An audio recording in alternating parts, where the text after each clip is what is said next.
Bring a little order into the chaos of life using mini journals. I was really interested to hear Jordan Peterson talk about chaos and order in the way that he does, because a few years ago, way before I ever heard about Jordan Peterson, I recognized and noted in my journals and thought a lot about the fact that almost everything that I have done in my adult life has been me working to bring order out of chaos. Like in my vocation as a homemaker, that is what I do every day. I have to go out there and face the dragons of chaos, which in a lot of ways are the people who live with me, and of course, you know, the chaos that we leave behind in our lives. So I have to go into that chaos, and I have to see the potential there, the potential of an environment that allows you to do what you need to do what you like to do without being overwhelmed by the monsters of dishes and laundry and stuff like that. And I'm not great about that, but I am better about it, especially since I learned about minimalism. But what I want to talk to you about today is not chaos and order in homemaking, but chaos and order in your own life.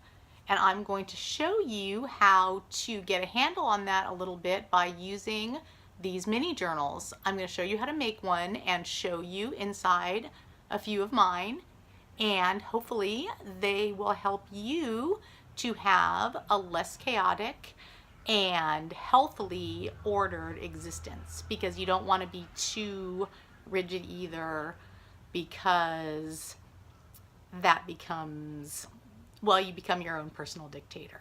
So hopefully I'm going to show you how things like this can help you to harness your creativity and not waste your time and have a nice record of what you do. And it's super easy, and it only takes one piece of paper. So okay, I'm losing the light here, so I want to just share with you some of my mini zines from the past fortnight or so.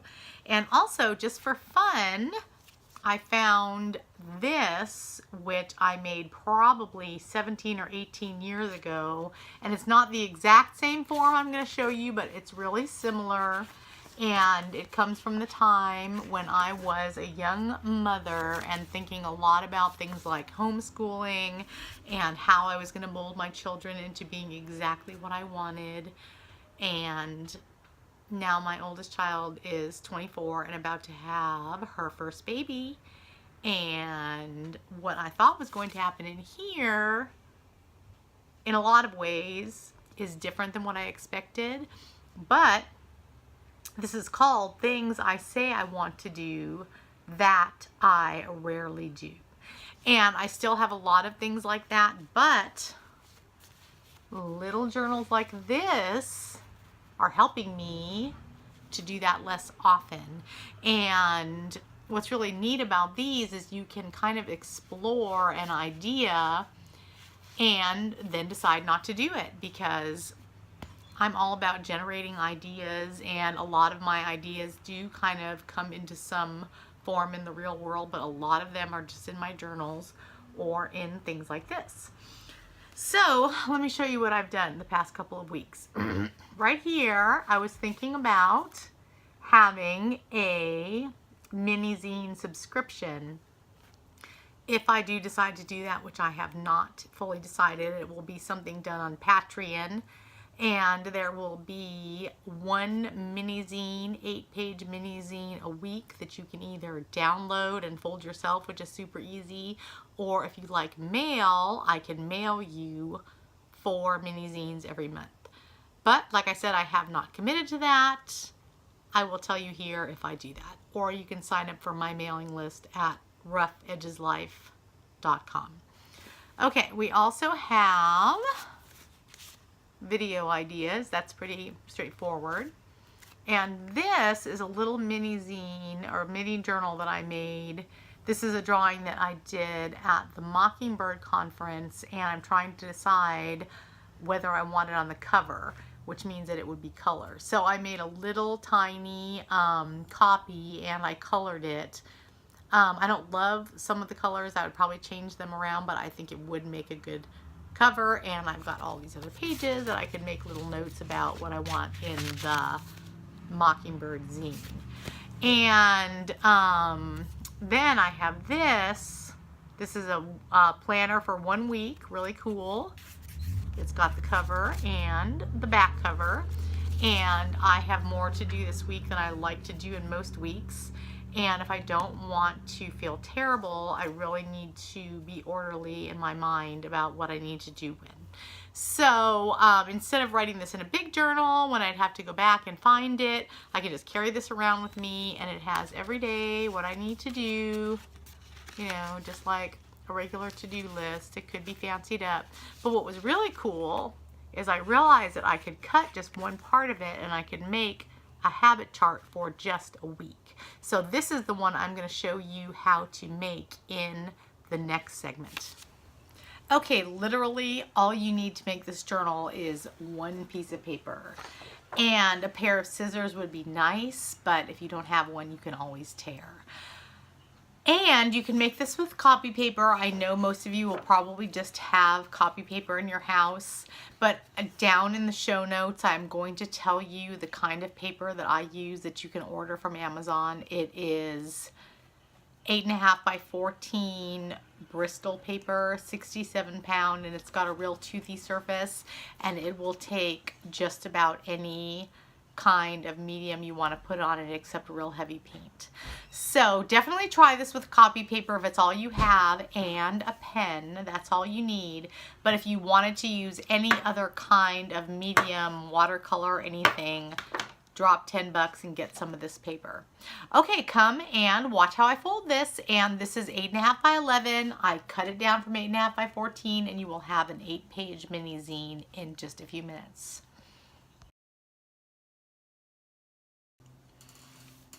Okay, hopefully this isn't too bright. All you need is this one piece of 8.5 by 11 or 8.5 by 14 or 11 by 17 paper. You can even do this with a huge piece of paper, but then it would not be a mini zine. So this does not even have to be sped up because it is so fast. So this is what you need to do to make an 8-page mini zine. Okay, you take the paper, fold it in half like this. Okay, and then you fold it in half like this.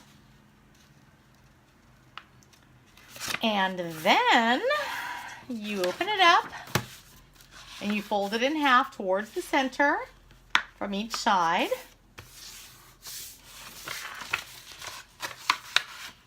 Like this. And then take it like this, fold it in half again. Let me see if I have any scissors. I do. Okay, I want to have to do the tear option, which of course I wanted you to see because I want you to be able to make a mini journal in any circumstances, even if you are sans scissors. Anyway, we have it like this. Can you see the folds? We're going to fold it from the cut it from the center in. Okay, then you're going to have that slice right in the middle. Then you fold it in half, and you see this little, you're going to get this little diamond. Just push in towards that. And you will see it's kind of like a star. And then you fold it in to get your mini zine. And you're probably going to have to refold it again a little bit to make it, you know, the edges a little bit tight. It's not going to be perfect on the edges. Oops, part of the process of this is learning how to not be perfect. But anyway, here is your mini zine.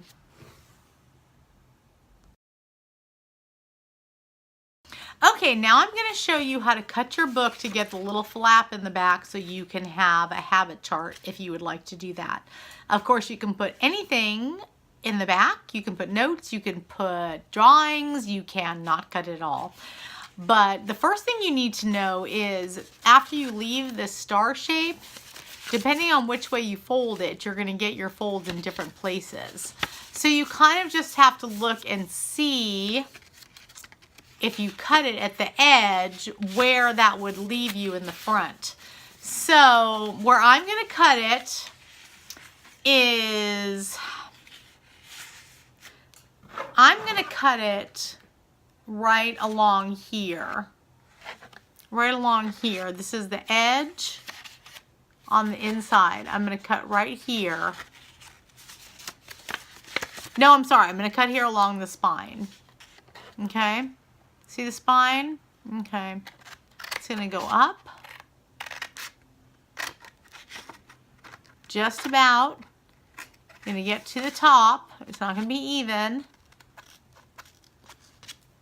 I have to tear it a little bit at the edge.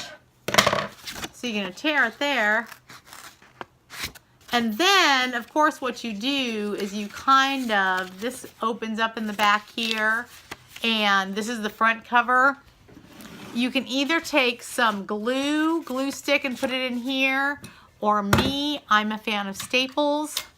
So I'm just going to take it and I'm just going to staple it right here.